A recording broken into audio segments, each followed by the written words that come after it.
for coming. My name is Artemis. You might receive the occasional random email from me. And I want to thank you for coming out tonight. It's our first meeting of the semester.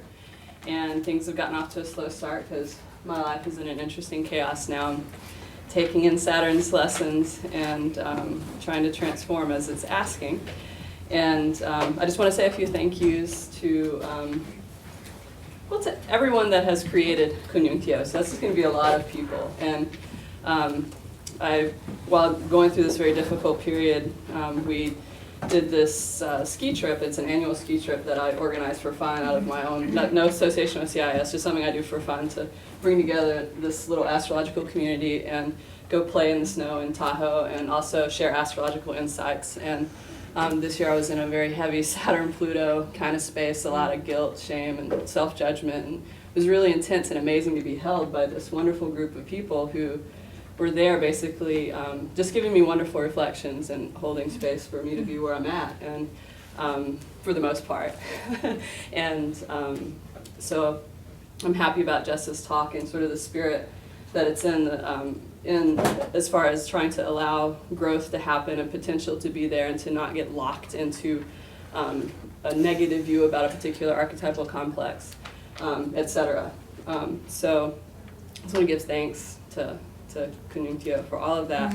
We're going to have 2 more meetings at CIS this year and 2 or 3 at Jupiter, 1 each month through April. So watch your emails for that. And I'd like to introduce Jessica Garfield Kabbara. She has a website at archetypalview.com and gives readings with her partner Chad. They actually give joint readings, which I found to be pretty brilliant. It's really nice to have a male aspect or male perspective, a female perspective in chart reading together. They work very well together. I had a wonderful time in my reading with them and look forward to my next one. And Jess is an astro goddess. It's been amazing to watch her development, her growth as a human being, as an astrologer, in the brief time that we've known each other, and just the amazing amount of not just knowledge but wisdom, sort of this ability to take the knowledge and place it in a good context, or a really good contextual understanding, and striving for that, that I think is laudable and something that I want to emulate. She's actually helped organize and open the Institute of Archetypal Cosmology, which teaches archetypal cosmology, archetypal astrology, which I think is incredible to be a part of that at such a young age as she is. That's, I think, we're going to expect a lot from her in the years to come. All right. No pressure! Here's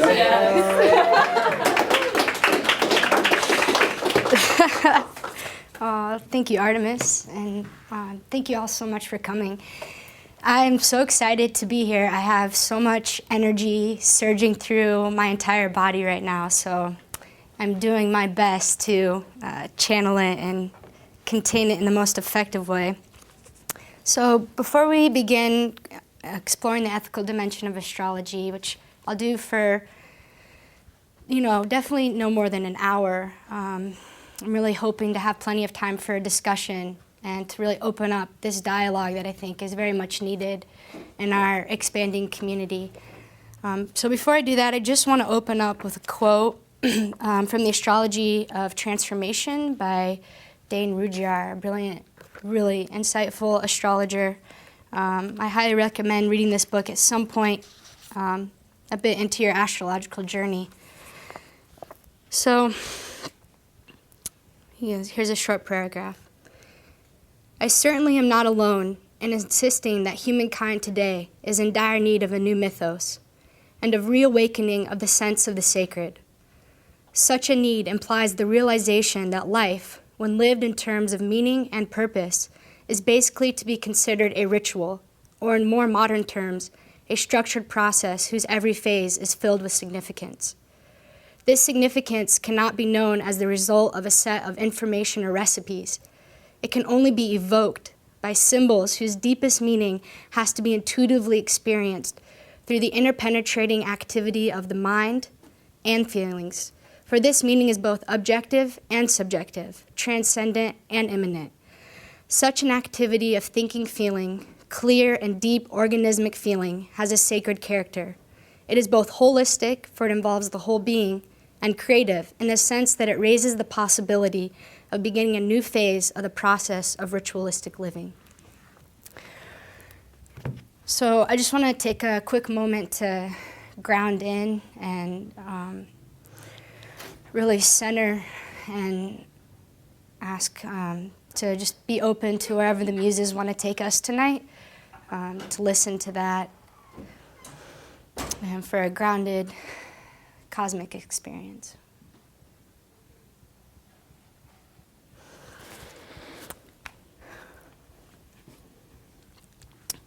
So I just wanted to let you all know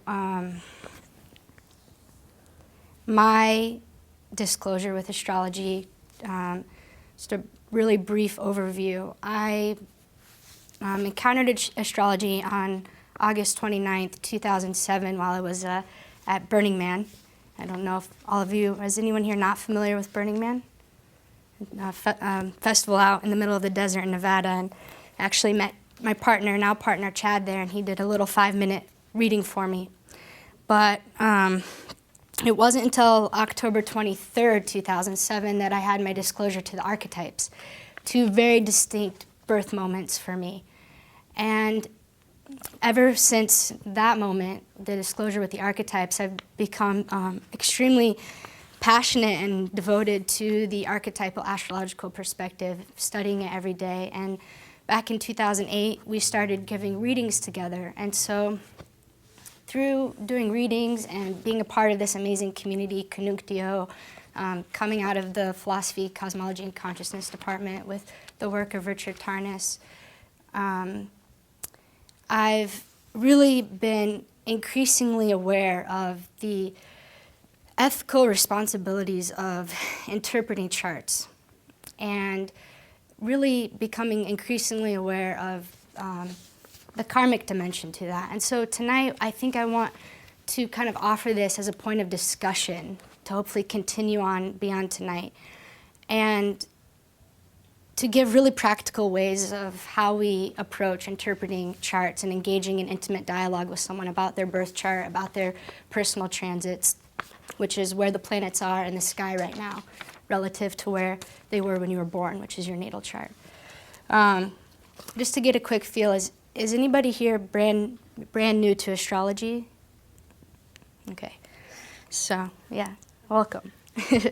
So hopefully that everything I say tonight can apply to many dimensions of our being, not just interpreting charts.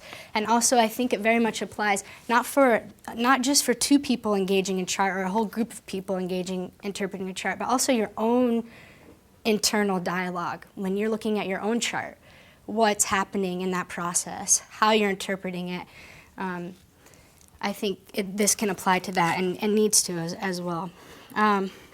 So the central, and I also want to, since I'm talking about the ethics of astrology tonight, I do want to honor the possible shadow dimension of that is in the topic itself and in myself, which is I tend to be a very impassioned person, and we're talking in part about morality and karma, and there can be a tendency, if you take that too far, for righteousness or superiority or inflation. And I think that is really important, not just for this moment, but anytime we're passionate about anything or reading someone's chart.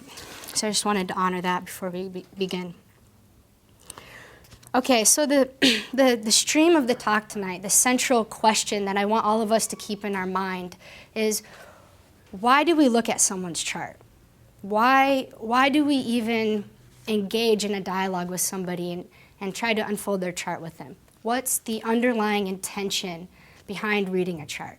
I think is a really crucial question that just kind of is the stream and underlies this whole talk tonight. So whether directly or indirectly, I think I'm going to be addressing that the whole time. And I think my position will become really clear through that. So even though everyone here is not a practicing astrologer, I think a very natural progression once you come into astrology is you eventually move beyond yourself and start looking at other people's charts, whether they're your friends or your family or your coworkers. And so even if you're not practicing this on a daily basis, I think it's something that we have to be mindful of, because it is a natural part of it and an important part of the development, so that you can start to get reflection and feedback from how you interpret these living symbols. So I guess the premise of what I'm talking about is that the way we go about interpreting the symbols that we see in a chart it stems from an ontology. It's a way of being, and it very much, that way of being and that view on reality is dramatically affecting the way that you interpret not only the symbols of the chart, but what that person reflects to you as you begin to open up that chart. What it is that they share with you and how you react to that, how you interact with that. So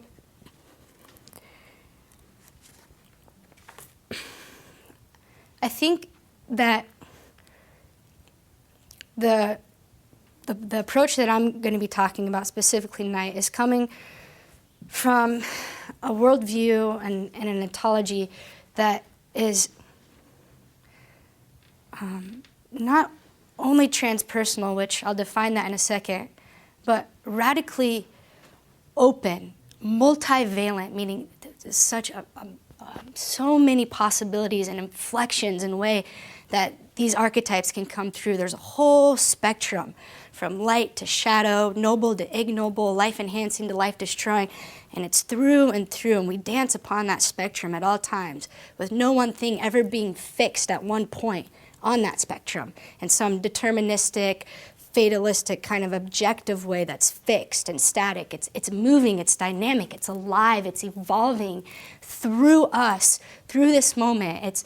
It's always changing and evolving, and it's multidimensional. It's happening through and through every level of being and every aspect of our life. And every time you try to grab it or pinpoint at it, at the archetypes,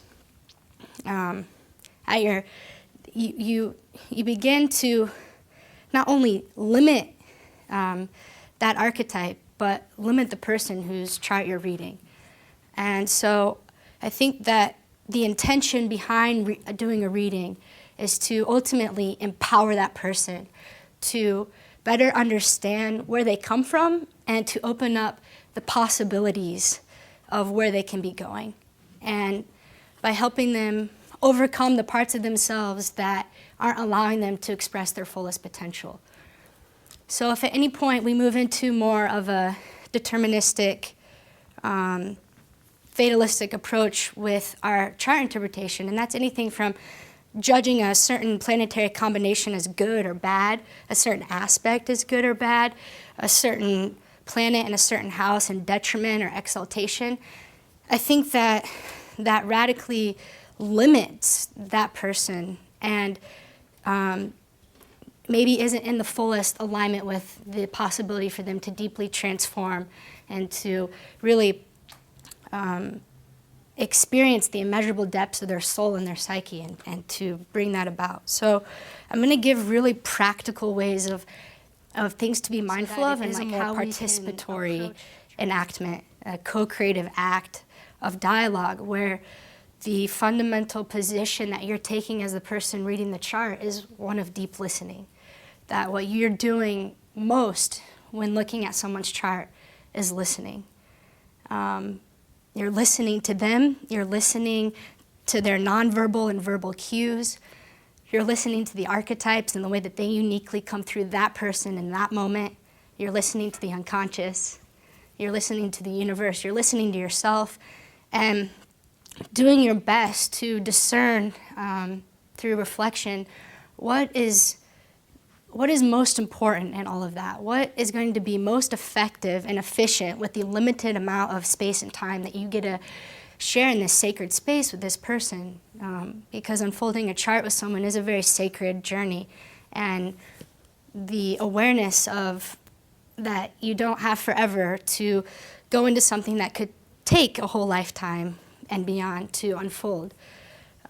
So taking your cues from the person whose chart you're engaging with and letting them guide and direct what's most important for them to get out of the reading, instead of you trying to project or place upon them what you think is best for them. Or I think another way of saying that is, instead of trying to place the chart on the person, letting the soul of the person emerge through the chart and letting the chart become alive, a living symbol, and feeling its essence in that moment, because ultimately it's not the chart, it's the soul. It's the soul that you're engaging with, and the chart happens to be an indicator, a symbolic picture of what it is that this person is encountering this lifetime, both in the interior and exterior of their being, in the field in which they're embedded and they participate and enact. And through that, doing your best to realize that there's a whole spectrum of possibilities for them to participate and manifest and express their potential. And so I think one of the things that we can do that's most of service to somebody is to really evoke possibilities, evoke potentials of their planetary combinations. And when I say evoke, that I mean both the light and the shadow. I think it's extremely important to give that whole range so that that person can bring more of their own free will and autonomy to choosing and co-creating and manifesting how they want to move and dance or swim through all of that. So I guess it's the idea of moving kind of more away from this dualistic perspective, this dichotomy of good versus evil, right versus wrong, and placing a judgment and assessing the character of somebody before we even give them a chance to reveal the interiority of their being, which I think is one of the main things that's happening in a reading. Is that person, it's an opportunity for that person to, and for you to engage in that revelation.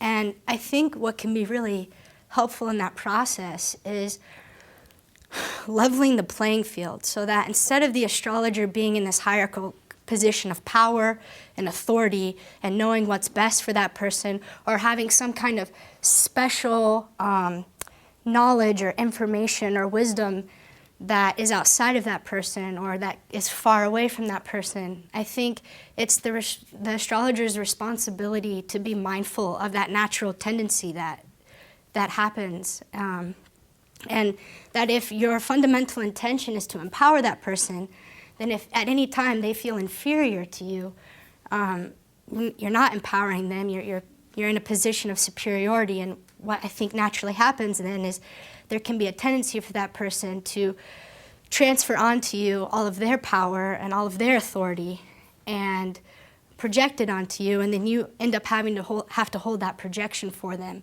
And so within that mutual field that's opened up through the reading, I think a way to level the playing field and for the astrologer to kind of reflect and allow that person to be in touch with their own power and their own authority, which ultimately empowers them to express their fullest potential. That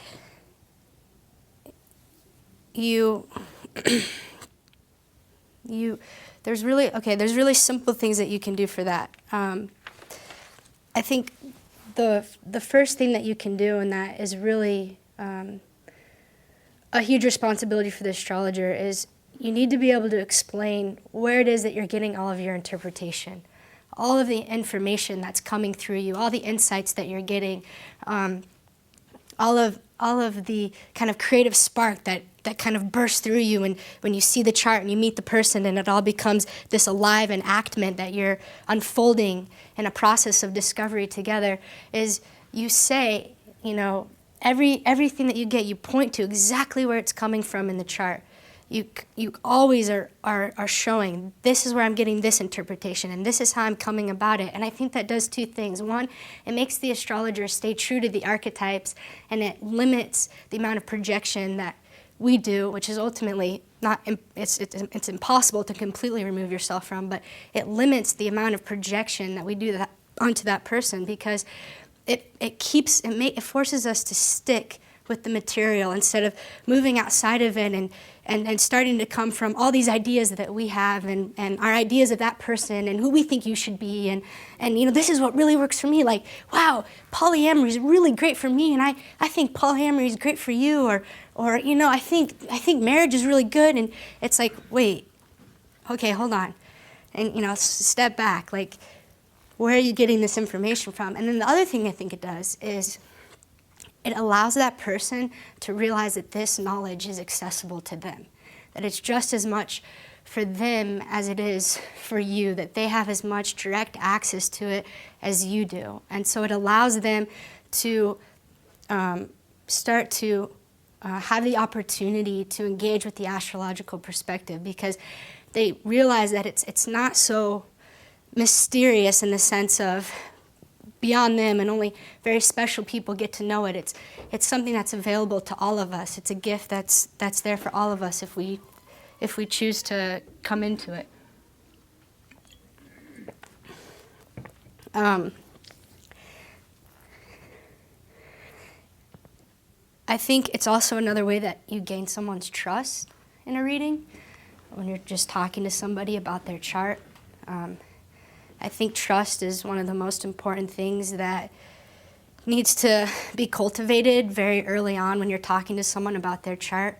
And there's many reasons for that. I mean, it opens up the field so that the interiority can be revealed, but also the reading can only go so far if that person doesn't say anything, if they don't enact with you and make it a co-creative participatory process where you're both creating it.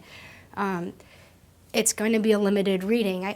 Sure, you can look at a chart and know the light and shadow potentials of all the combinations to the best of your ability, but not all of that applies to that person. And so if it's going to be a living symbol, in order to feel its essence and how each person is uniquely expressing it in their life, you have to gain the trust so they want to open up to you and reveal themselves to you, so then you can pick up on the archetypes and hear where it's coming from in them, so then you can help guide and contain and direct what it is that ultimately their unconscious is telling you.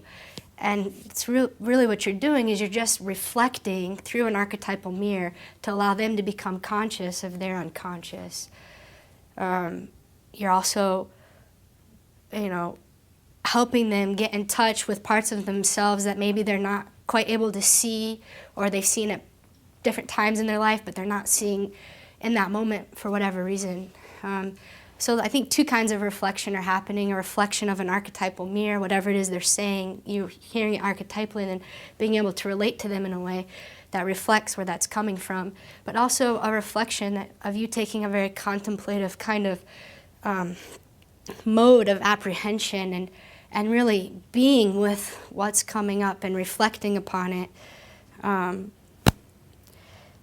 So I realized I kind of jumped and didn't define transpersonal, and I would like to do that now. And I just finished reading Jorge Ferrar's Revisioning Transpersonal Theory, and Rick Tarnas writes the foreword for it, and in here he brings our attention to transpersonal, and I think it's really helpful for what we're talking about tonight and just the archetypal astrological perspective. So trans recovers its original Latin larger range of meaning, signifying not only beyond, but also across, through, and pervading, so as to change, transform, occurring by way of.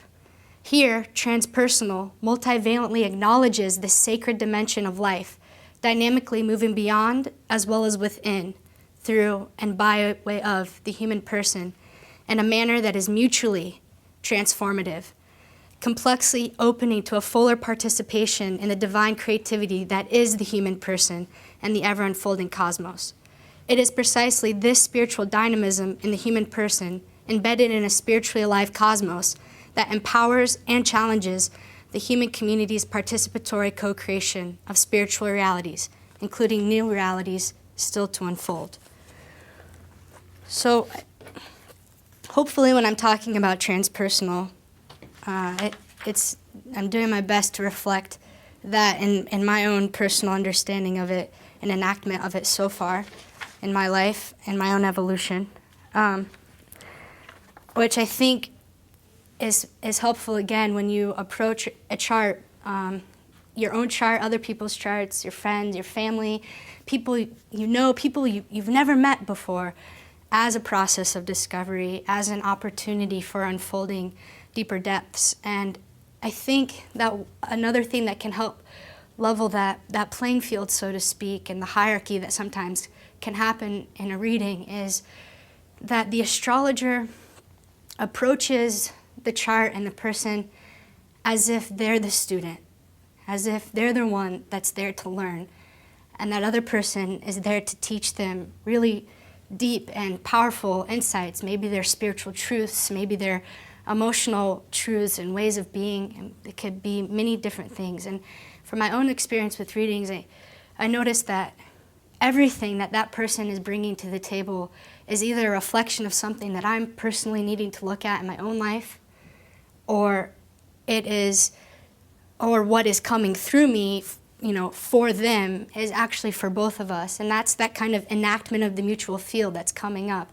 It's a relational, reciprocal, open experience where the cosmos is literally, moving and emerging through that moment. And it's not a subject-object divide where the astrologer is the knower and the person in the reading is just receiving all of it.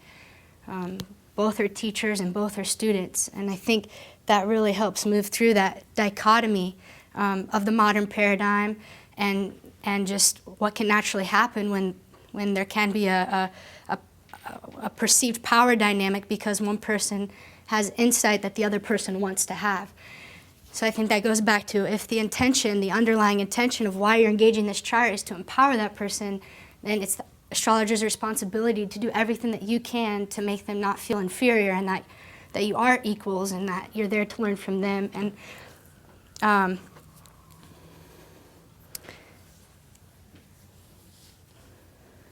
And that ultimately it's heuristic. It's enabling that person to learn and discover things for themselves, and that you're just a mediator. Whenever you're looking at someone's chart, you're just a mediator or an agent that's there to help kind of bridge anything that needs to be bridged and to help that person see the meaning and purpose in their life that has already happened in the present moment and what's to come. You're just gesturing towards that, and I think what's fundamental to that as well is taking a position of offering that everything is an opportunity and that there are no mistakes. And I think if you can really hold that whenever you're interpreting a chart, I think that's probably one of the most transpersonal things that you can do, is that it's an opening and opportunity, and that where they're coming from, that none of it's been a mistake, that it's all serving a purpose. And even if they can't see that purpose in that moment, that it's part of a larger process. It's part of the cyclical process of evolution, and that every part is serving another part. And if you can kind of step back and see that, you recognize that. And that's that idea of if they know the why, they can go through the what. And I think that's in large part if the astrologer can help show that to the person, that there is meaning in what's happening, and that everything's an opportunity, and to help that person find grace through suffering in the way that the attitude in which they approach the challenging circumstances of their life, the way that they approach their shadow and working with those depths that often can be scary or tragic or dark, to help guide and contain that process so that person feels like they can actually do something about it. I think that's a really important thing that we all need to help each other with and help reflect to one another.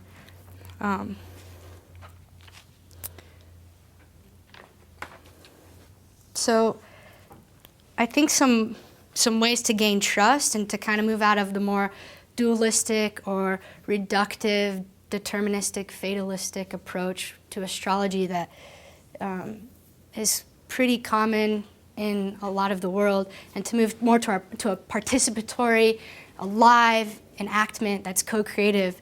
I think there's some just really pretty simple things that we can do. I think being really mindful of our language that we use whenever we're talking about a planetary aspect or combination. Is the language you're using deterministic? Is it putting that person in a box? Is it limiting them in any way? And I think some things that's important to do as we're kind of getting to know that person, or even if you do know that person already and you're wanting to make sure you stay with the chart, is you can talk about two complexes like Sun and Pluto. And you say, there's a propensity for this to come through in this way. Or one possible manifestation is this. Another possible manifestation or expression is this. One way to embody this or enact this, or it can come through in this way. Or other people I've talked to, they tend to experience it like this. Or it seems as if. And using this kind of language that makes it more as it's a possible inflection instead of the way it actually is. Like, wow, if you have some Pluto, this is who you are, and this is what you're going to do, and these are your experiences, or making like some caricature out of it, and maybe trying to move away from the surface kind of interpretation and going to what's underlying it so that they can hear it more metaphorically or symbolically, and then they can pick up on which part resonates with them. And then once you offer something, you move back and you listen and you see, did it resonate with them, and what stems from it? How do they experience it? And be listening for that instead of trying to, again, put the chart on top of them, instead of letting them come through the chart and you listening to that process. I think it also helps to, I think by giving the myriad of possibilities and inflections of the spectrum, it helps that person maybe not have to directly admit a part of their shadow if they don't feel comfortable doing that, but to kind of, nod and go with it. And then I think what really helps people, especially in the modern paradigm, is move them beyond this sense of isolation and separation that all of us feel on some level of our being to different degrees.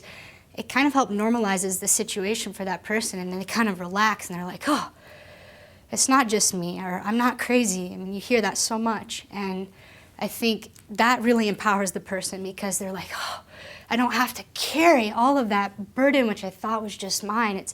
It's so beyond me. It's archetypal. It's transpersonal. It's the gods. I'm participating in that, and there is a personal dimension to it. But I think it really relieves people, and then it kind of frees them up to be able to move again if they're stuck in any way.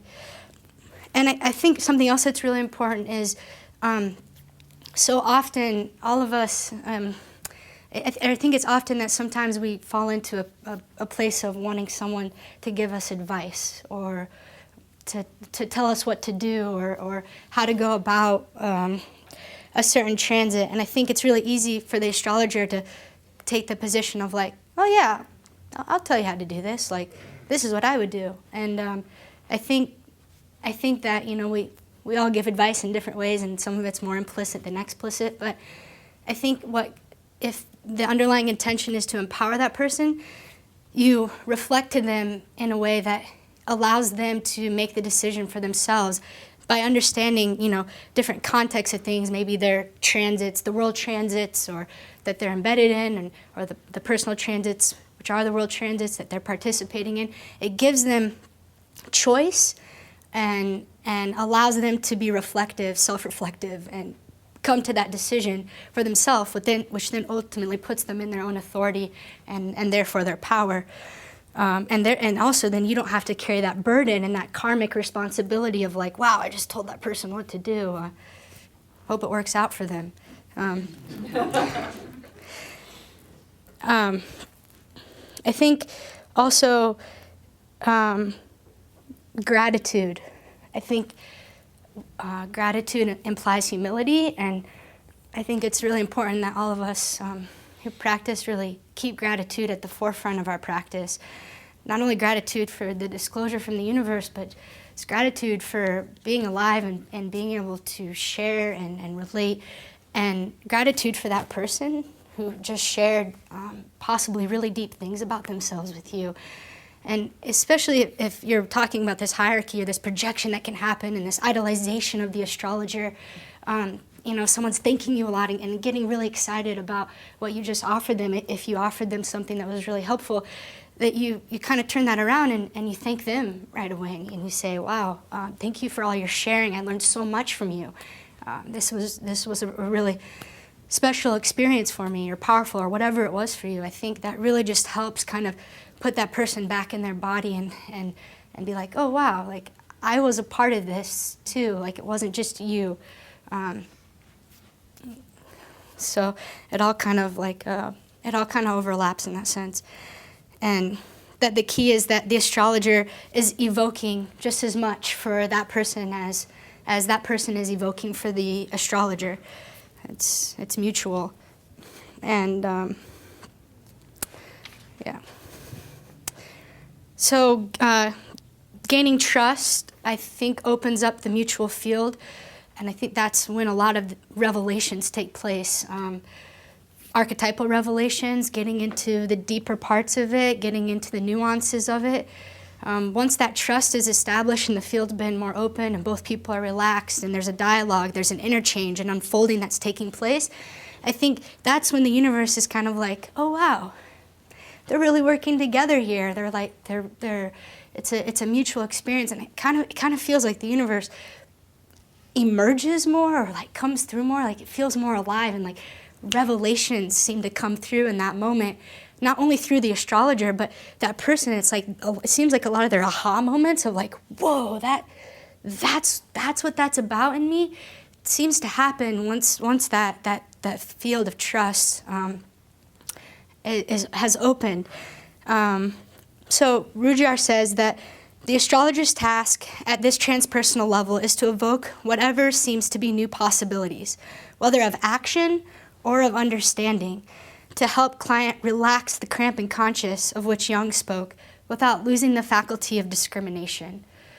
Just really, it's that transpersonal approach that, again, allows that person to see that nothing's a mistake, that it's all serving a purpose, that there's a telos, there's an aim, there's a reason for it, and that there's an opportunity there for them, and that's what makes it alive and participatory and open and indeterminate, and moves us away from the deterministic kind of box that we can all kind of fall into in our own internal dialogue or in our exchange with others. So I think what can be really helpful in that seeing everything as an opportunity and nothing as a mistake, so to speak, is like I think we all, I have to be really mindful of this myself, is refraining from passing judgment. People really, as a lot of you know, when you start looking at someone's chart, especially after you've asked for their birth information, they're like, tell me something about myself. They want to know something. And I think oftentimes, whether we have personal judgments about that person, through that interaction, they can tell you things that sometimes that you don't agree with, maybe from a moral perspective or whatever it may be. And I think, especially during a reading, we really have to, or just looking at someone's chart, we have to really refrain as much as we can from passing judgment onto them, from refraining from placing good or bad on their character. And I already mentioned on their chart, well, this is a bad placement for this planet in this sign, or this is a bad aspect. Wow. And you hear that. I feel like I hear that often, and I think that if we want to gain the trust and open up the field and have the empowerment take place and the revelations take place, we have to be as mindful as we can about falling into that, and especially with our own charts. I mean, how many of us look at our own charts and we're like, God, if I only wasn't born with that, or this part of me, I'm like, am I cursed with this, or what's going on over here? I think that's something that can really help in you looking at other people's charts, is learning to fall in love with your own chart. Learning to appreciate who you are and the unique gifts and unique challenges that you have, and doing your best to kind of bring yourself out of your experience and kind of put the chart over here and look at it in a way that where you see it more as an opening, an opportunity, something to work with and through instead of something to escape from or to kind of ignore or whatever the natural process for you may be. It's just learning to love that chart. It really will help you, I think, to learn to love other people's charts and not get stuck in projections as much. And yeah, expressing the light and shadow and that spectrum upon which they may dance, which we all may dance, instead of the dichotomy. And I think, yeah, just the sacredness and the awareness of how we're holding space, how it's a sacred process, and by holding space, meaning you're helping contain and guide what's coming up for that person and making them really feel held in a way that allows them to open up more deeply. And then I think also just a few more points is really paying attention to that person's natal chart. The aspects that they have in their chart will give you cues onto the way that they're going to best be able to receive what it is that you're saying. So, for example, if that person's a Mercury-Neptune person, Mercury being the mind, communication, the way we process things, the way we transmit things, the way that we perceive reality, communicate, and Neptune being the more symbolic, metaphorical dimension of existence, our dreams and our imagination, that person's more likely going to be able to hear what you're saying if you offer it in a way that is more symbolic and metaphorical. Not that it's not always, but to kind of have them be felt and seen by you, and to then enact that and relate to them that way. Where if someone's more Mercury-Saturn, maybe Saturn being the principle of, order and structure and much more logical, sometimes scientific, that maybe that person wants things presented in that way. Maybe they really need you to explain how the chart's actually working. Like, what is it that you're looking at? They really might need to know all those details before they feel comfortable to actually relate to you. And so just kind of taking cues from the chart, the archetypes, the person, so that it is more of a relational experience where you're seeing that person and they felt seen by you, and then that leads to them opening up more. And I think something that's a couple things that are really, really crucial is your reaction. I think all of us can get caught up in times of hearing that someone has a Saturn transit, or Pluto's about to go across their sun, and we go, ooh, or wow, that's gonna really be hard, or it's really gonna suck, I'm sorry. I hear that a lot. I'm sorry. I'm like, for what? So I think our reaction to when we're looking at data is really crucial, and especially if that person's really empathetic, empathic and permeable and open, the impression that reaction leaves on their being really shapes and informs how they may approach, who knows, that next year, that next couple of years. And so being really sensitive to our reactions to what we see. I mean, you never know how much someone's listening, and you never know what part they're paying attention to and what they decide to hold on to and kind of get a grip on. And so every moment that you have with that person in that sacred space time of unfolding and discovering the chart together is so crucial from beginning to end. Even if it's for 5 minutes and you're just hanging out with someone in the cafe and they're like, hey, what does this mean? That 5 minutes could really inform maybe the rest of that day, that year, or their life. You never know when they're going to be open to receive what it is they need to hear. And I think you could take it too far and become paralyzed because you're so worried that everything you say is going to have such an impact that you can't ever say anything because, the karmic responsibility of the impact and effect you're having on people. And I think if you kind of step back from that and just relax and go back to the understanding that nothing's a mistake and, it's all happening for a reason or purpose or however you want to kind of understand it, that what is coming through you and what that person ends up hearing is meant to be. But I think we can do as much as we can to really be mindful of that ethical dimension of, okay, how do we interact and interface with this, and the impact and the effect that it's going to have not only on this person, but then as it ripples out into the interconnected whole that we all live within and are embedded in. So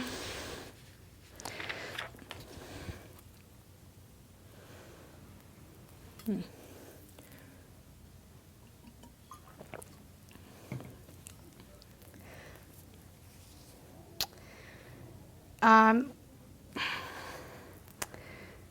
kind of mentioned this a little before, but that through the reading, the spontaneous emergence of the living symbol comes through. That, in some sense, before the chart is in front of you and that person is with you, and you're entering into that relationship, there's not as much dynamism there. There isn't as much coming through. You may get some initial insights into the chart, especially if you know the person. But it's actually, I think, through entering that mutual field and it being activated, that that it actually becomes an alive process, and that the essence really comes alive then, and that's really when the soul really begins to emerge. And that, again, it's the soul and not the chart, and that the chart is just indicating and reflecting where that soul may be in this lifetime, what the unique gifts and challenges are. So to take that position of deep listening and listening for that alive symbol. So I think the last point I'm going to share is another important question that I think to always ask yourself and to ask others is, what is this in service of? What is this planetary combination in service of? What is this transit in service of? What could be a deeper meaning or purpose in this planetary combination, complex, this personal transit? What's it in service of? I think that if we do approach the chart and the person as if it is as if they are as intelligent and filled with as much meaning and purpose as we are,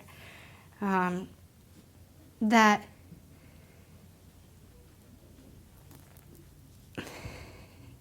and that we inquire in this way and also view the universe in that way, that it's as intelligent and meaningful and filled with purpose and consciousness, and I believe ultimately always supporting us on our process with unconditional love, even through the time periods of great suffering and loss, that we can interpret all transits and all combinations from that perspective. And that moves us out of, again, that dualistic dichotomy or a weak placement or a strong placement, or Mars is weak in Pisces. Well, according to what? What context in relation to what? I think if the universe is set up in accord with meaning and purpose and intelligence, then there must be a deep meaning for that. So what is it in service of, or in relation to this person, can be really helpful for opening up the chart in a way that is more transpersonal. And what is the telos? What possible? What could be some possibilities here? and seeing it as a cyclical process of evolution. And no matter what point that person's at in that process, that it's no less worthy or better than any other part, that it's just as necessary as all those other parts. And to allow them to be able to reflect to them that. I think it's through that we really do find grace through suffering, and to lessen our resistance to whatever may be happening in our lives, especially in these times of so much happening on this earth, that if we can just, have that act of cosmic trust that Nietzsche says, all pain is birth pain, that it's forging something so deep, and it sometimes may be unintelligible to you, but that's where that trust and that surrenderance comes from, and recognizing that there is meaning and purpose in all of that, and that it is an opportunity. And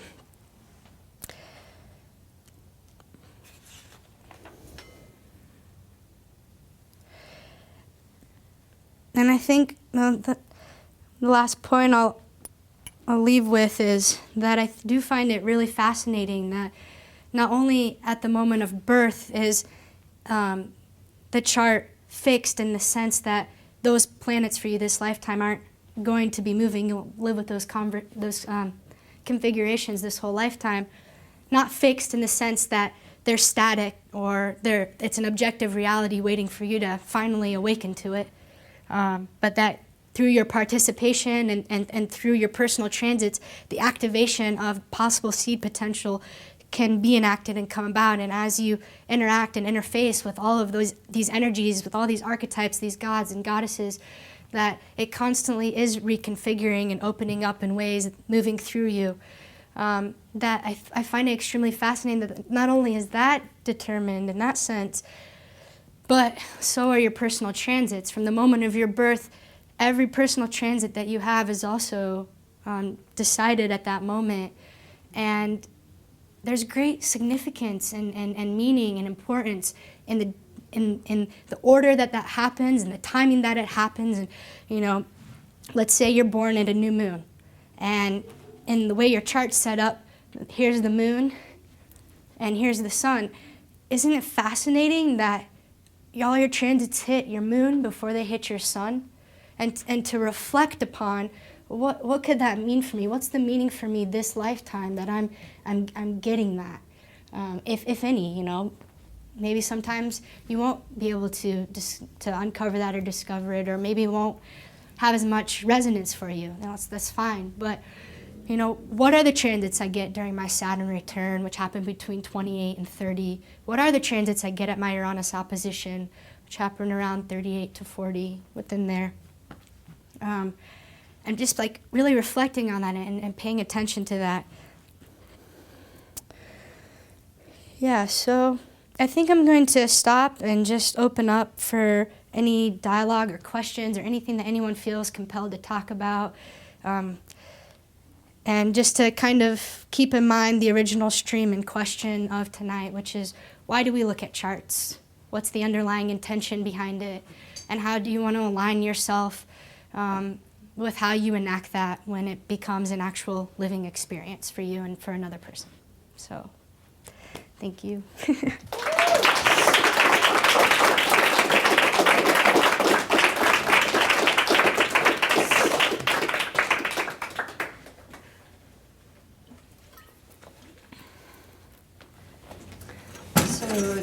anyone want to talk about anything? Does anyone have any questions? I think it's Do you just want to go get some pizza? Well, first I want to thank you for your beautiful presentation. And I think it's fun that your question of why do we look at charts, because that's always what my dad will ask me. What's the point of this anyway? And so, I don't know, to bring that in, among astrologically conscious people, and I don't know, kind of touch the deeper membranes of those questions. And for my father, I've had many responses in terms of know thyself, and what's the point of knowing yourself anyway, or all the potential beauty and imaginative creativity that's drawn from this potential of why we look at charts. It's just a simple question, but kind of opens such a deep potential response. So nothing in particular, just wanting to reflect that to the group. Thank you. Ken? Yeah, I'm in the counseling program, and I really like how everything you said just fits in with the therapeutic stuff that we're learning in the counseling program. You know, in other words, just really validating the subjective universe of our client. And, just saying that it's, well, in that interaction, objective reality, if it exists at all, it doesn't really matter. What we're concerned about is the person's experience of whatever it is that they're experiencing. So I really like that part. I'd like to respond to that, actually. That's, I was really, it was really beautiful to watch your movement while you're doing that. And I just wanted to say that I work as a Jungian therapist, and so that one of the things you're talking about, and that, just bringing the two together, is how that archetypal language then gets translated in the field between you and the person you're talking to. And it's both, right? It's both the objective world, because the archetypal is the objective, as opposed to the subjective, which is in the field in the relationship itself. And both are happening. And I was watching as you were pulling through that archetypal energy as you were speaking, and thinking that that's a little different, because it was vertical. So what happens when it's quite different, actually, than when you're giving a reading, right? Where you're actually in the relationship, both. You've got, right? So I was just struck by that, the way they, For some reason, that just reminded me of a point, which is I think, especially because astrology can be such a foreign language to people who don't know it, especially people who are new to it, who are just coming into it.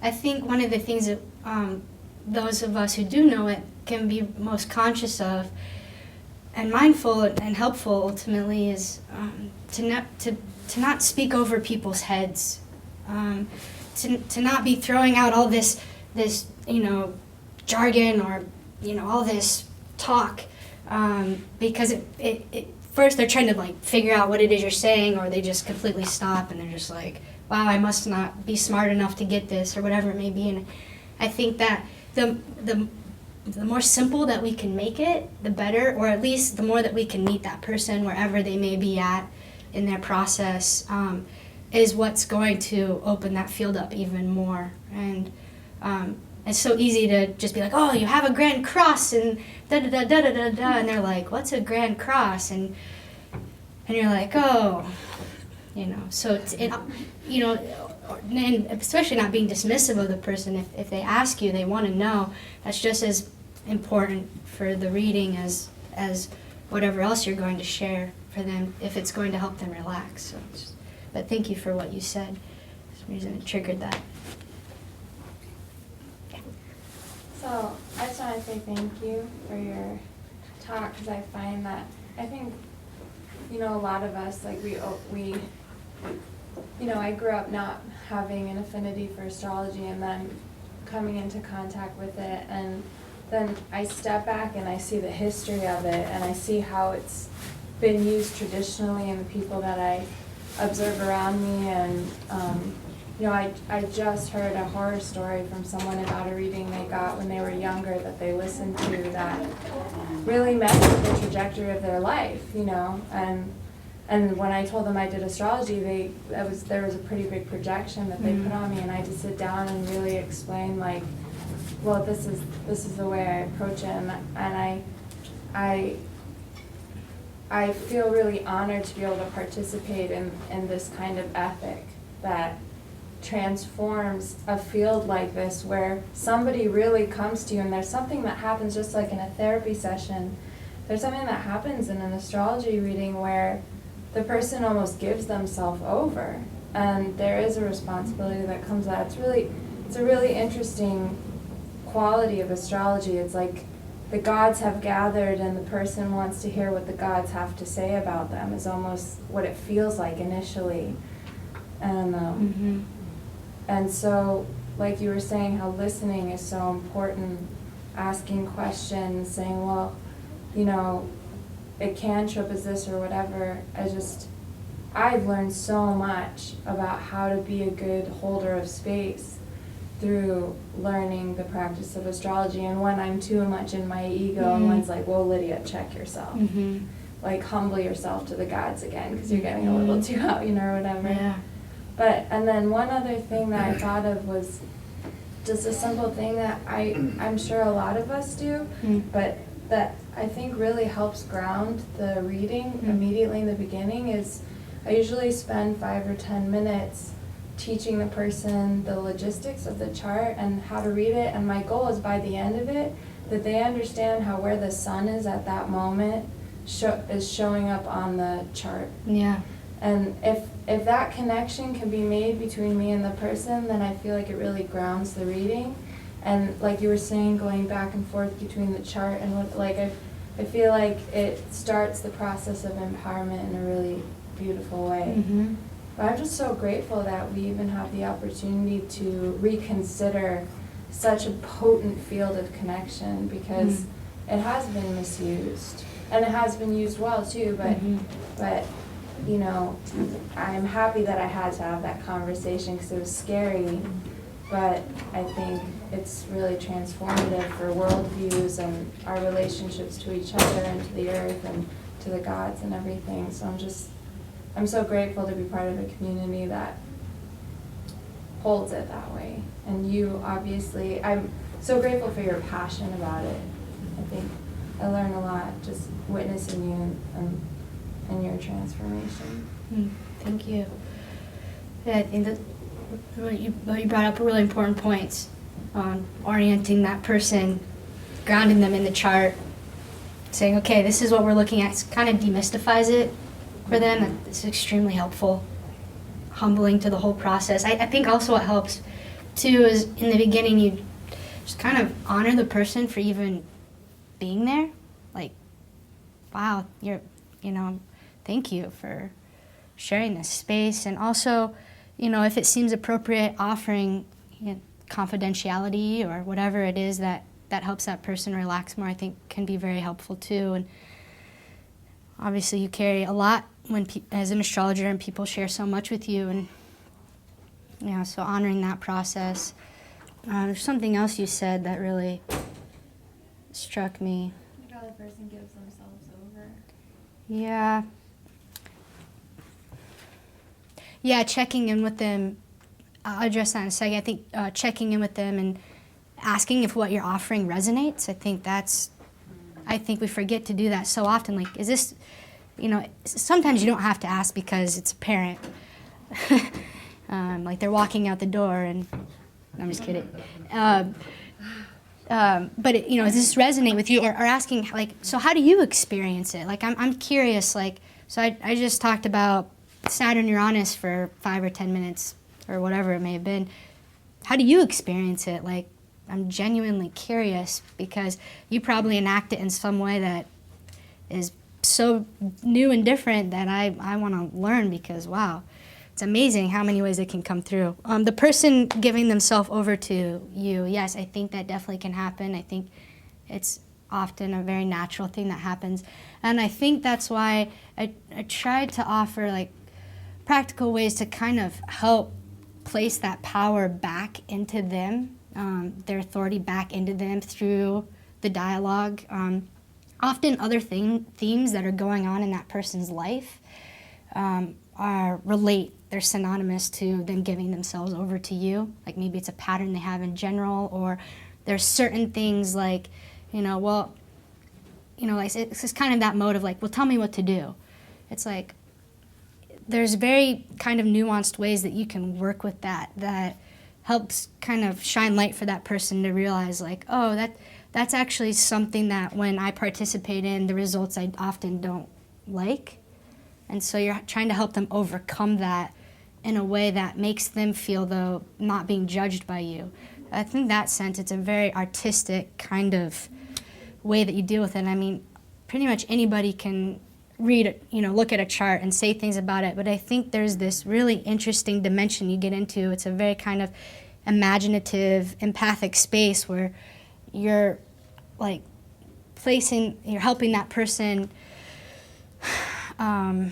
step into themselves, but in a way that's not either pathologizing or judging that process for them, I think is really crucial to do, and I think it takes time. I'm still learning how to do that all the time. I think I just realized too that from the perspective of that person, you're the voice of the cosmos.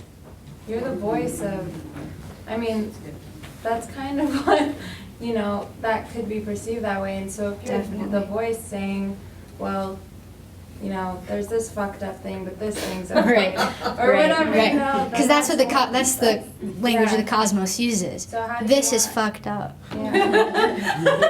But really, No, I know. I've heard that from people. Mars, Saturn, Pluto, fuck. Yeah. Whatever. Oh, wow. The cosmos must have been pissed off that day.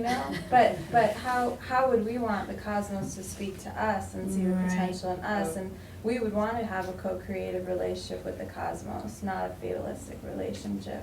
And maybe, in a way, like, how to humble yourself to that and presence ourselves in it too. Yeah, and I think there's definitely, we all have challenging aspects in our chart that, they take a lot more conscious integration to bear more fruit and be more fulfilling for us. And I think, my personal opinion is that I think the cosmos loves to be evoked through prayer, through dance, through meditation, through whatever it is, however you evoke the cosmos. I think it's just waiting for you to always participate and say, hey, I'd like help with this, or, I want to work with this, or I feel out of balance with this. Maybe I need to bring in some more of this energy. Could you bring in teachers to help me with that, whether those are people or books or conversations or a sign on the street? I think the universe is just like listening and waiting for you to just evoke it and participate. And I think often the sense of it being a co-creative relationship and being like this, I think, whenever we stop participating, that's when like the melodrama and the universe has to kind of shake us and go, hey, wake up, you're alive, like participate, I need a partner, this is fun, remember? Or not fun, but hey. And we can make it fun, I promise, at some point.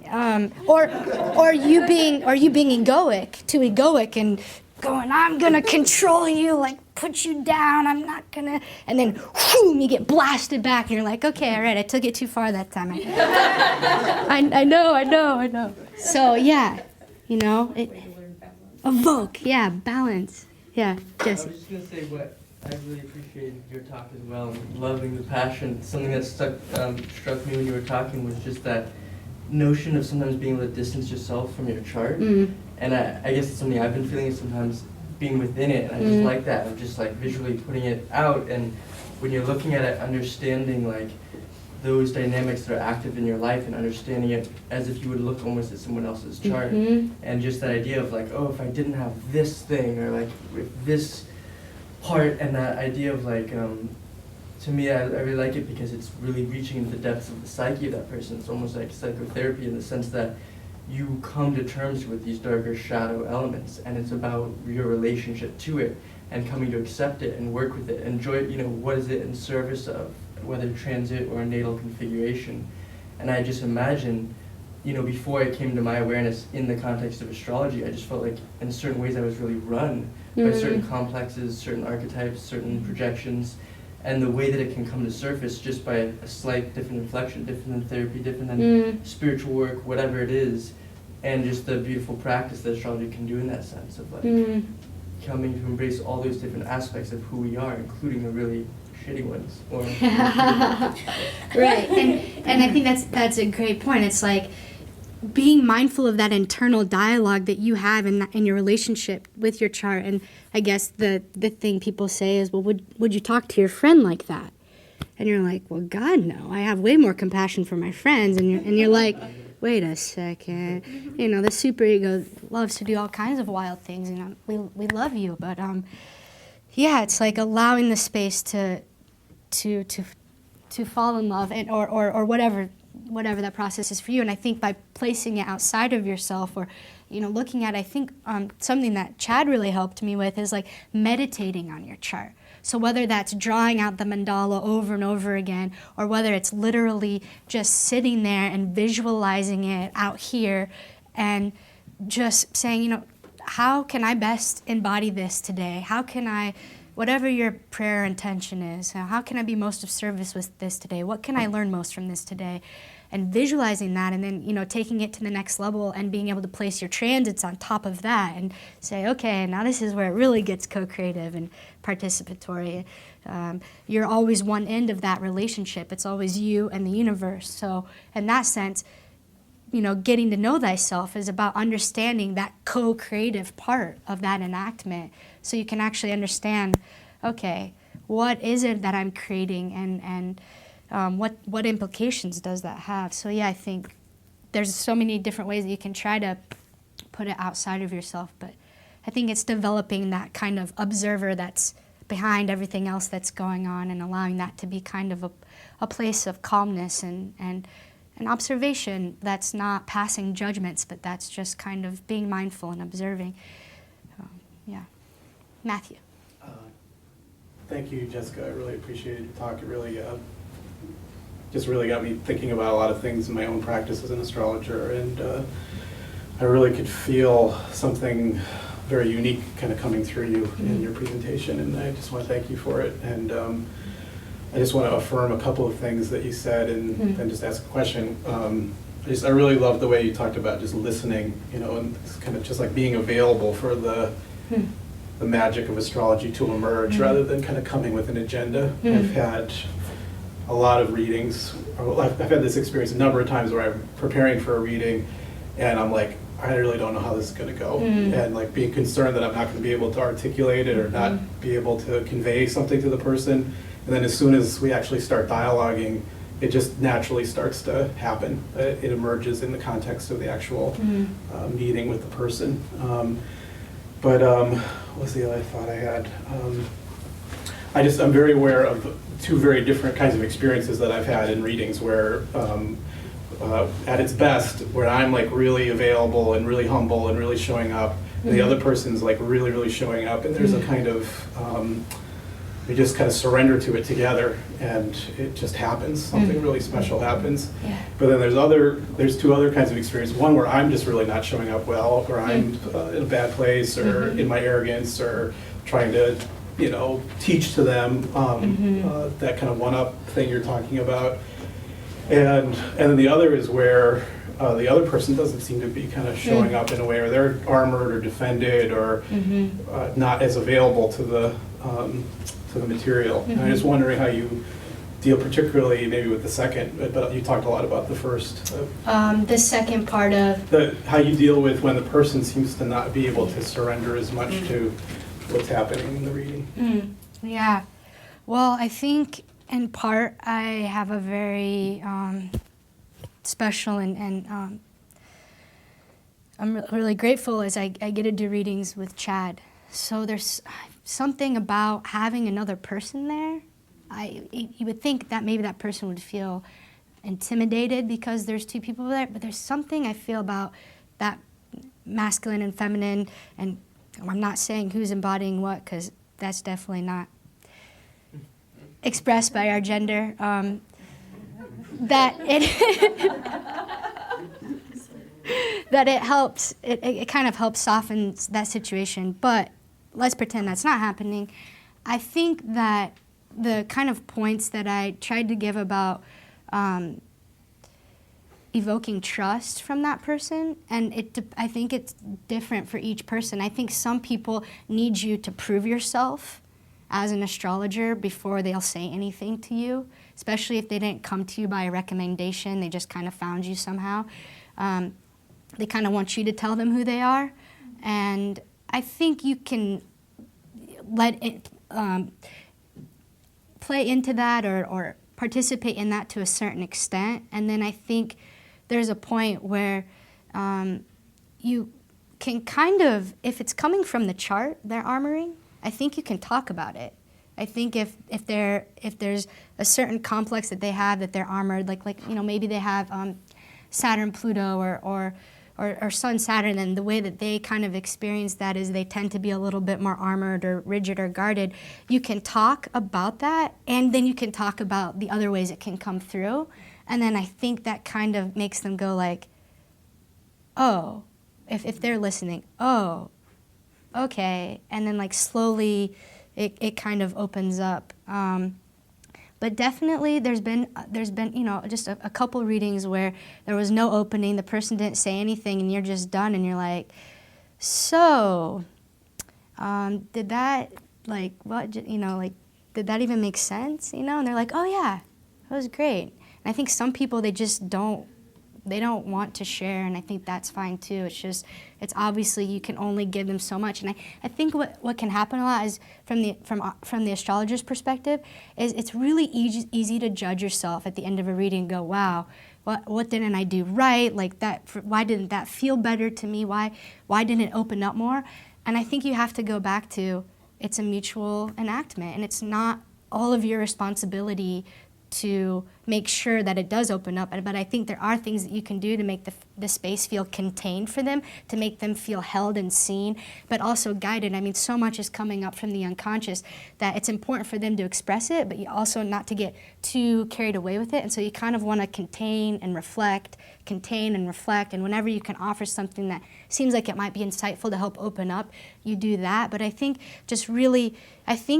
they can feel if you're really present. If you are really present and they can feel that, and you actually know astrology, to enough extent that you're able to talk about whatever it is that's coming up, I think they'll eventually open up, unless their MO for the whole world is being armored, which if you're experiencing, I think something that I'm learning is like, if you experience something with a person, there's a way, and I'm not sure how to do this yet, to begin to distinguish if that's something that everyone experiences with that person. It's not maybe just you in that reading. It's like that's what they kind of enact and constellate with everyone they meet in the world. I mean, sometimes I feel like just through email exchange, I feel aggression from people, and like, wow, we haven't even met yet, and like I feel like you're already like kind of telling me how it's going to go and what's going to happen.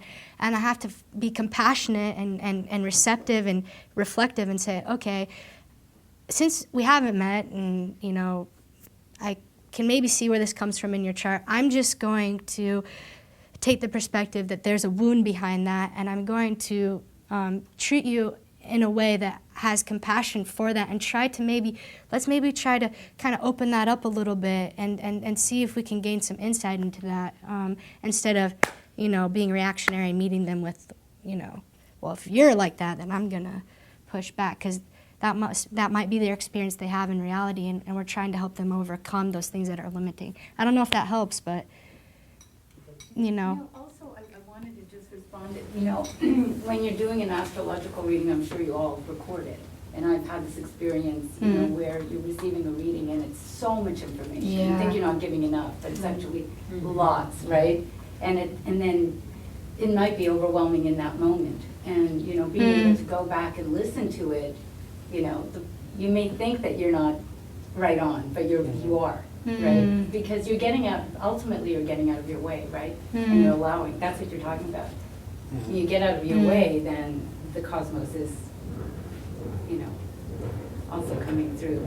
There's a transcendent that happens between you and the person. Yeah, and trusting that what is coming through is what's meant to come through, and ultimately you can't, change that, and nor would you want to, even if it's, because then, again, what you're doing is if you're judging the reading and placing a good or bad label on it, it's the same thing as coming from a deterministic, dualistic dichotomy, or it's more of a dualistic dichotomy of, well, that's a good reading, or I'm being a good astrologer now, or I'm being a bad astrologer now. We all have that kind of residual holdover from the modern paradigm that does that splitting, that schism, and good and evil, and God and the devil, or whatever it may be. So we all kind of fall into that, especially with ourselves, like, oh, I'm being a bad person right now. Well, maybe it's just a person of your psyche, part of your shadow. We don't have to over-identify with it. Rick? I just wanted to convey my sense of, I know that you've been emerging in this way for some time, but I just want to acknowledge the sense of the birth of a teacher. It's just really splendid to see, and I just feel so grateful to you that you are and what you bring and how you bring it. There's a lot of depth of experience that you've packed into your, not only your years of life, but in particular the years that you've been giving readings and that you've been assimilating like a kind of onrush of, like a kind of Niagara Falls of astrological, archetypal download happening into, and it's clearly coming from more than just that temporal perspective could explain. And I agree with Matthew's sense of that this kind of uniqueness of your who you are is taking everything you're absorbing and all that you're doing in your readings and receiving your readings, and then it's kind of going through this alchemy through your particular personality and soul, and then because you are a teacher, it's coming out, but with the quality of a Burning Man dancer. So it's very cool and very thrilling to see, and the picking up on something that Artemis said too, that there's a real wisdom there, as well as it's obviously not only an intellectual knowledge, and it's obviously a somatic knowledge for you and an intuitive knowledge that's coming through in that way, but it's also coming through a place that is deeply, that's experienced it in a profound way, so that you can convey it with words that you don't have to have written out and read. It's coming from your being, and that's a gift. Thank you very much. It means a lot to me. It's a tough act to follow, but yeah, I just want to reiterate the rich and really precocious wisdom that you embody and just exude. And someone over here said, getting out of our own way in service of the client, and we're just talking about this, cosmological download that you offer and we all offer in consultation. And I know you and I have talked about, like for me, I feel like when I can get past my neurotic fear of negative evaluation or disapproval from the client, I enter this transcendental, transpersonal state where I feel like I'm channeling. And I actually kind of black out. Like when I can really get in that zone, I don't remember what I say, which is why I should also offer recordings. And but that kind of, for me, that still feels like Michael Luton says, there's a third party in the room that can sometimes interrupt that natural flow too. But I guess my question to you would be, how do you strike that balance between honoring the channel and that sacred service that we're offering, and also remaining humble, that we don't always know that channel is, completely resonant or accurate to the client. Can you say the second part again? I'm sorry. But how can we balance? Right. So how can we balance? Like, how can we honor this sort of transpersonal channel that we're serving as to the client, and remain humble that we may not be, completely resonant or accurate in what we're channeling. You see what I'm saying? So you're saying that if you feel like you're in a state of channeling, but being humble to the fact that maybe it's not resonating for them? Right. And just like what would that look like in during the consultation? So like for me, when it starts to flow, it comes out kind of Mercury Neptune style, like the water faucet turns on, and I want to I want to remain open to, you know, the co-creative, Right. co-constructive dialogue, and stay humble that like maybe not everything is making sense or not everything is like as real to them as it feels Right. intuitively for me about them. Right. Well, hopefully this answers your question. I think there's a couple of things that struck me when you said that. Is one is not becoming identified with the channeling and inflating yourself or having your sense of purpose be synonymous with that channeling. Rick kind of mentioned this in class a little bit today, that, you know, in India it's like the God consciousness, you know, it comes through, and over here we tend in the West to get like a messianic complex about it. And I think that the natural kind of tendency is to be identified with that channeling and, you know, have a little bit of pride or inflation about it, and then what happens is it gets conflated, and it becomes harder to distinguish or discern what's a projection and what's being channeled or coming through you, in a sense of you being more of a hollow bone, you know. So I think what happens to that process before the reading can happen is our continual inner work, our self-reflective consciousness, being really mindful of our philosophy and ideas and how that's stemming from our own chart, and just constantly turning our ideas back on themselves. Like really having an idea and then go, okay, so what God's behind that idea? And where does that come from in my chart? And what kind of reflection do I get when I share that with other people?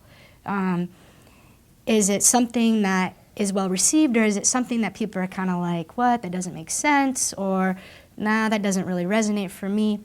And you can begin to kind of discern that fine line between the Neptunian projection and the Neptunian kind of channeling or you know, the stream of consciousness, tapping into the cosmic mind.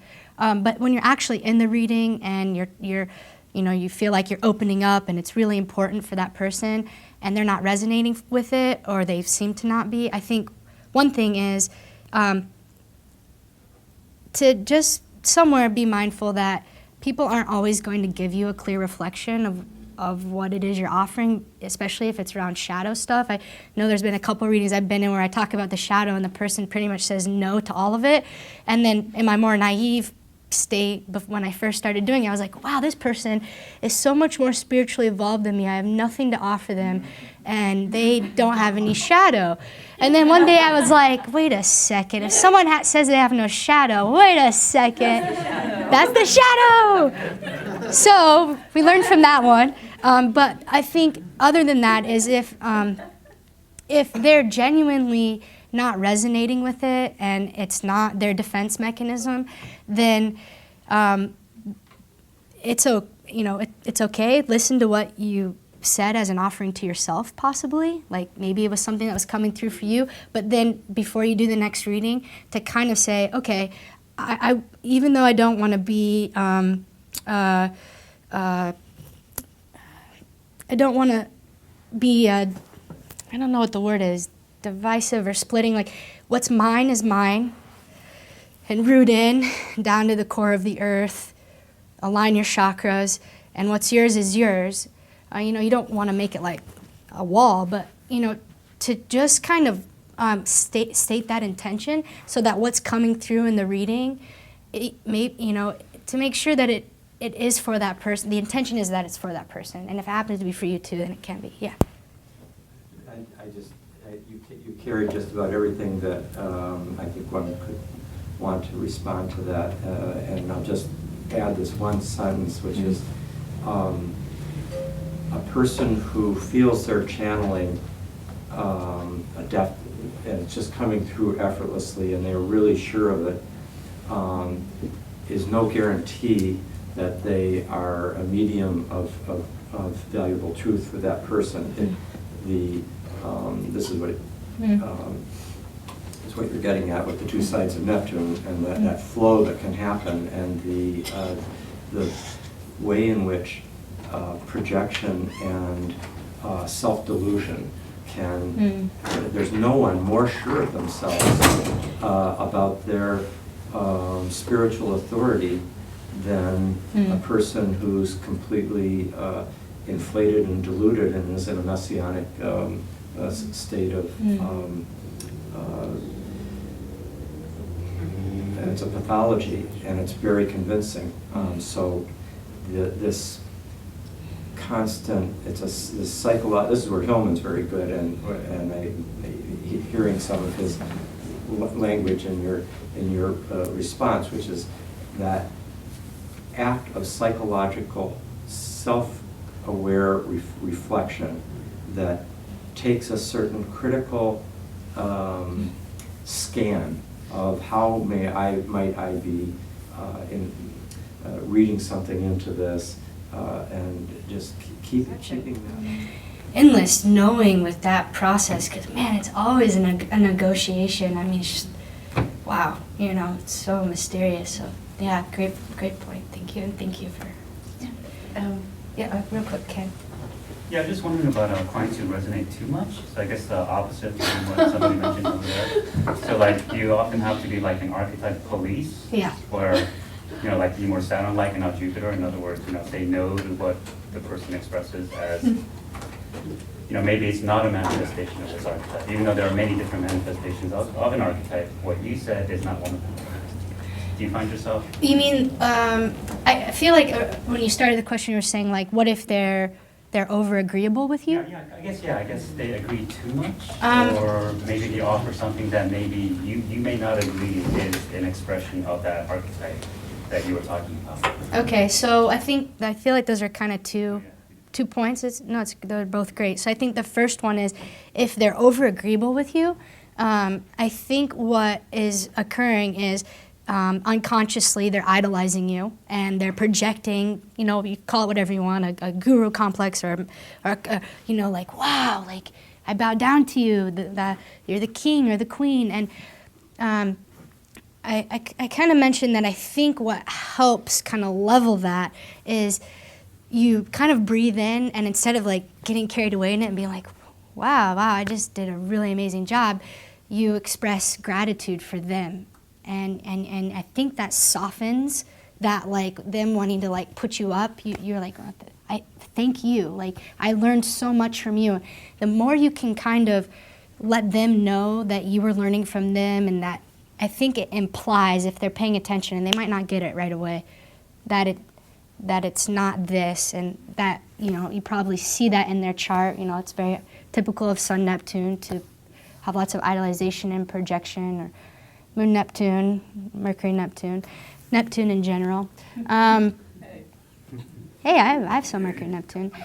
So I think, you can just be aware of it, and you do your best to imply and kind of soften it and not get inflated with it and identify with it. They'll pick up on it at some point in the future. The second point, if they're saying something that you feel doesn't relate to that archetype, like let's say you were saying something and then they misconstrued it and they're like, is that what you mean? Like if you say something and then they misconstrue it and reflect it back and you're like, wait, that's not what I mean, and no, I don't really think that's relates to that. I think, I think you just gently kind of reflect, say, oh, well, I think, well, the archetype can come through in this way, but whatever it is they're saying of what they thought you said, you can still see that in their chart. It's maybe coming from another complex, but no matter what it is they're saying, their ideas, you can see it in the chart. And so then you kind of say, oh, well, this actually relates to this aspect, and, the really noble side of it is da-da-da-da, and the ignoble side of it can come through like this, da-da-da-da. And that kind of, they're like, oh, and then they can reflect on it, instead of you having to be the no principle being Saturn and saying, no, you're wrong, that's not what I said, and that doesn't relate to that part of the chart. You don't want to do that either, because then that makes them, I would feel kind of sheepish if someone like I'd shrivel and close down and go, oh, wow, I'm an idiot. So just being gentle and sensitive with that. I'm mindful of the time. Yeah. So unless there's like a burning question, I think I'm going to bring it to an end. I just wanted to add. Oh, yeah, I'm sorry. We can always ask. We can always ask. And something, we put so much pressure on ourselves. Oh my God, what if I make a mistake and I don't know? But you can always ask the person, if it resonates. Right, and and it helps to just interpret what you do know. Yeah. If you don't know a certain combination, admit it, humbly say, I actually don't know that. I get asked about certain placements with houses and signs, and I'm not as skilled in that. It's not my forte. So I say, I don't know. I don't study that as much. So I think that helps too, just admitting when you don't know something. We're only human. Yeah. All right.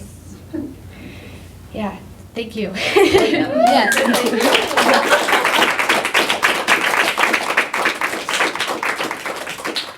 And is it still possible to do a chart thing? I mean, maybe we'll check in with everyone. Well, yeah, I did want to offer a random drawing for someone here to get a group chart interpretation. If you're interested in it, we'll project your chart and everybody kind of, in the way that she described we should, see what you see in it.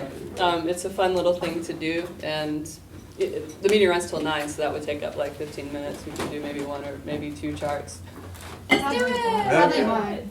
Probably 1 chart, Yeah. okay. So I devised a way to do this, hopefully easily, but you have to remember your number. So if, I think projector computer is more what's going to take up time.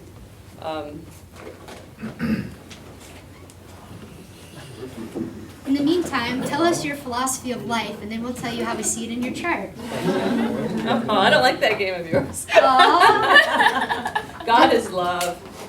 Love is the gravity that holds the universe together while simultaneously blowing it apart. That's in your chart. Jupiter, Venus, Pluto! Yes. Yep. That's the game. You won. You guys. You got the upper hand, I think. A bit of study behind that. I'll look at it though. So, what we'll do is, I want you to count off numbers. Remember your number, because that'll be the number. I'm drawing numbers to determine whose chart will be read. If you don't want your chart read, don't call off the number. All right? 1, 2, 3, 4, 5, 6, 7, 8, 9, 10, 11, 12. Jesse? 13, 14. 15.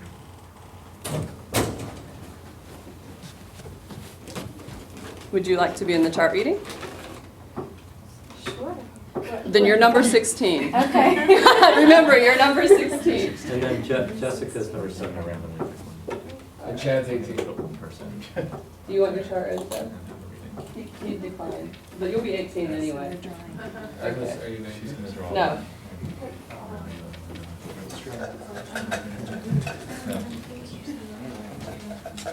All right. Hope you remembered your number, because I don't.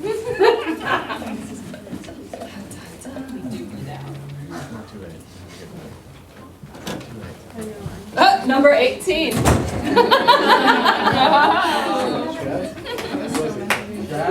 It's Chad.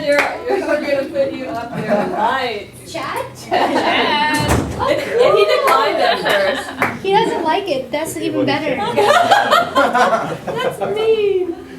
It's Am I okay. supposed to do this? Well, don't make him do it. I'll do it.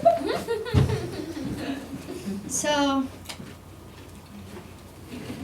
the name of the game is if you feel compelled to offer something that you see or ask a question of how he experiences it.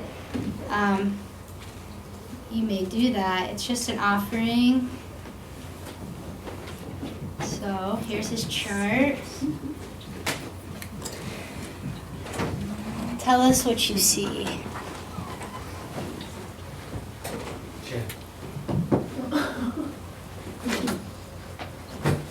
Can you see?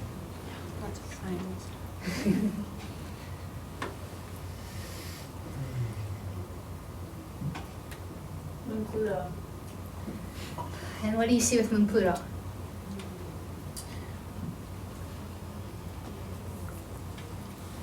I see.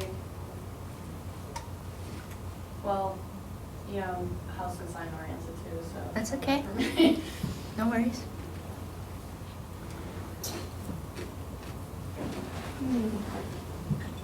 It's interesting what you do,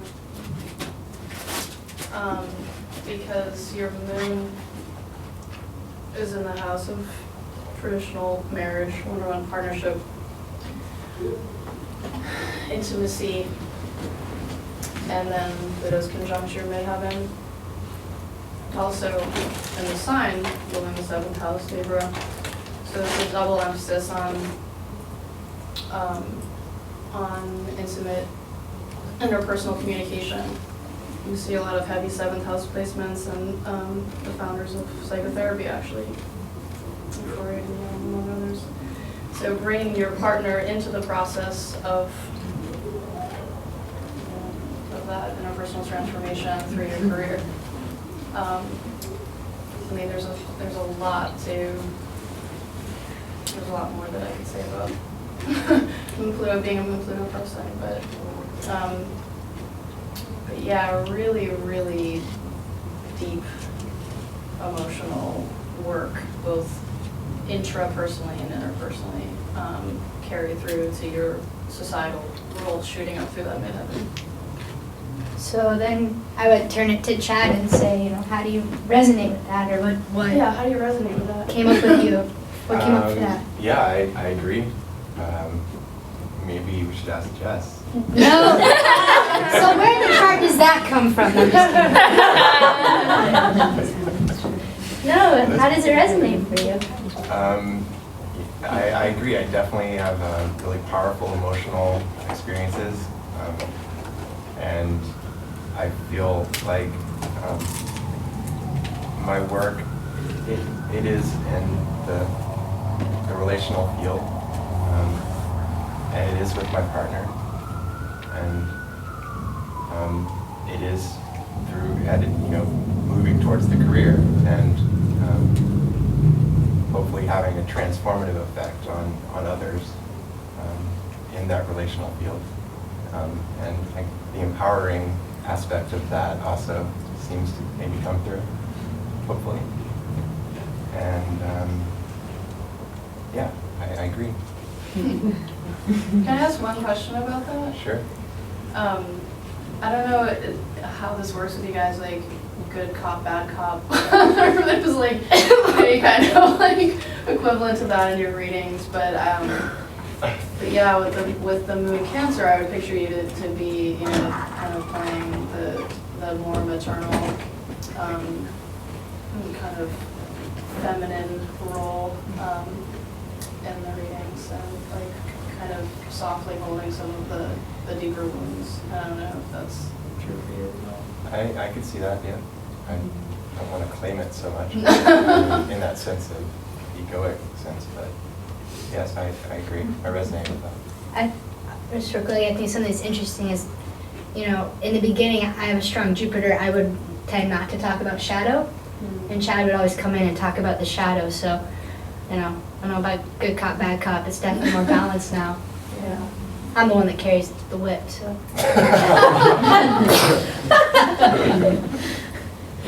Anyone else saying anything? Lydia?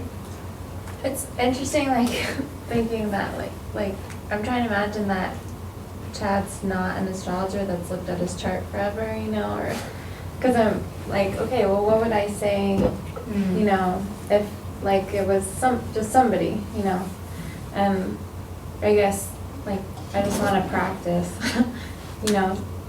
seeing a Sun-Venus conjunction and imagining that if the sun is like your solar identity or your sense of central, like how you walk in the world, and then Venus is the realm of aesthetics and can invoke beauty, or in its shadow can invoke vanity, or and so if you put the Sun Venus together, it can manifest as somebody who has aesthetic appreciation, like really, it's funny, I'm thinking that like in the shadow it can manifest as like vanity. I usually would say that second. Like, okay, and it's so What are you trying to say, Lydia? She's trying to work her way in. Yeah, so like in the more light side of the manifestation, it can, and maybe when you meet them, you immediately get this sense of receptivity or sensitivity, And the shadow side of it could be vanity or some kind of self-absorption or a need for aesthetic to feel identity, like a need to have beauty surrounding you in order to feel your sense of identity.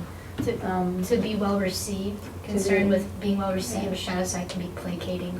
And I would say, do you connect with any of those combinations? Do you connect with any of those descriptions in relation to like your solar self? I would say I connect with about all of it. Even the shadow side, unfortunately. But, and much more so, like it's something that's just come slowly over time that I've recognized that, I do care a lot about the way I look for some reason, where I never thought about myself that way growing up. So maybe it's more of a solar development. When I was younger in high school, I never brushed my hair, and never, I guess that was part of the look too, actually, but.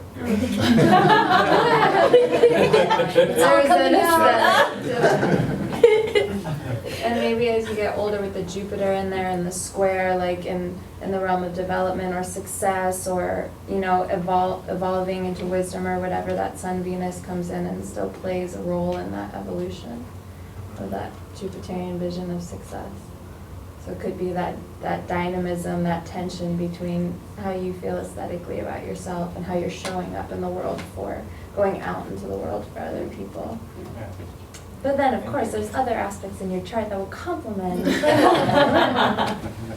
And who wants to pick up on those? Me? Well, Ooh, I just want to talk about that beautiful smile and the Jupiter square sun, the ready smile. I just noticed it today. Really, I just noticed it today. It was very interesting. It's like, wow, he smiles at literally everyone like that in just a very warm, beautiful way. You honey, no. That's what I said too. Who saw that? Thank you. Thank you. Rick has something to add to that, I think. Well, I was just thinking, the first thing with that Sun, Venus, square Jupiter, and it's impossible to divest one's knowledge of the actual person from how one sees the chart. So the immediate thing I see following up on both these last 2 points is just, it's probably the absolute most heart chakras friendly, amiable, open-hearted energy that smiles from the heart, embraces with a certain generosity of heartful opening, and so that just jumps out from the chart, and from you with equal vividness.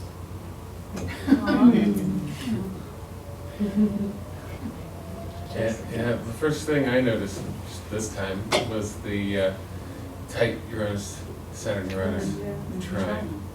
And the way I'm working with Saturn-Uranus right now is understanding, it's like one of the first complexes that it has two archetypes together at work that is coming, that the complex meaning is coming clear to me, where that together Saturn and Uranus, one multivalent manifestation of them is differentiation. Is that Saturn and Uranus work together for the process of differentiation, in the sense that, in one sense, that like Saturn is the authority or is the sort of inherited truth, and Uranus is the challenge to that authority, and the challenge for that authority to continually refine itself, whether it has to change form completely or just hone itself a little bit better. And so as soon as I saw that there with Chad, I just immediately thought of your ability to differentiate, to really, it's one of the things sort of intellectually that I admire about you most, is your ability and your desire to really get it right, to really like get it exactly right, and still admit, humbly that we can't know everything, but to like, or can't know anything for sure, or whatever, but still to get it right, and then that gives you then the authority to tell other people that they're right. When you're teaching them. For me, it was in my first reading with you guys, when I was reflecting back possible archetypal understandings that I was kind of like throwing out there as a rookie, you know, and sometimes it would be like, ah, that's more, you know, your moon Pluto actually, Sun Neptune, but there were other times where you would just say, that's exactly right. And I would just feel that feeling of reassurance, you know, because it was me recognizing myself. So there was, and because of the space that you guys create already in those readings, which is really remarkable, and I wanted to say something about that. It's just incredible that you guys could create such a container without any therapeutic training. It's really an amazing thing. I mean, we had the two therapists here, or two of the therapists here, you know, asking many of the questions today, and I think that says a lot about what you bring to your practice and how people hold or can see